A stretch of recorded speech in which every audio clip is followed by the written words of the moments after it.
Teachers and youth workers in Middlesbrough have been learning how to tackle racism as part of post-riot recovery work.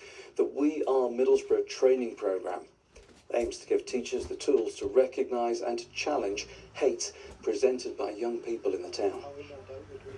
So what we're trying to address with the teachers is, how does someone get to that point of committing an act of hate? How do they get drawn into wanting to riot on the streets? Where are those ideologies coming from? The North East MP says she'll work with constituents impacted by the government's decision not to compensate WASPy women.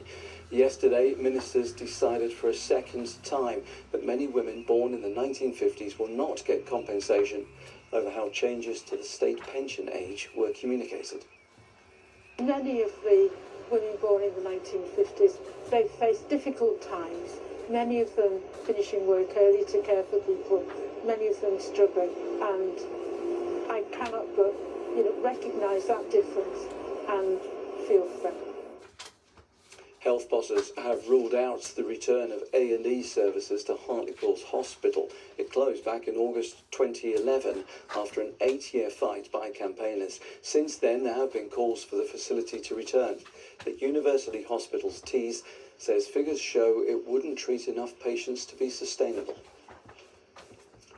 The South Tyneside Council is proposing to increase council tax by 4.95%. The council wants to make more than £11 million of savings as it tries to balance the books. Councillors say savings are needed to deal with pressures in the next 2 years. Sport finally, Newcastle United will face a 5,000-mile round trip to Azerbaijan for their Champions League playoff next month. The Magpies have been drawn to play Karabakh, and the first leg will take place in Baku, the capital of Azerbaijan. The Newcastle squad face a quick turnaround this week after a Champions League trip to France, but Eddie Howe hopes their draw with the reigning European champions will inspire them in tomorrow's Premier League trip to Liverpool.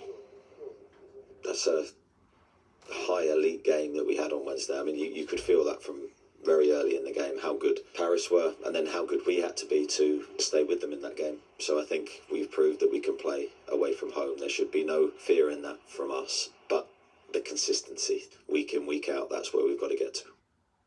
We'll have Friday's news and sport in our main programme at 6. I'll be here with Amy for that. The weather forecast is next with Nick. Have a good afternoon. Bye for now.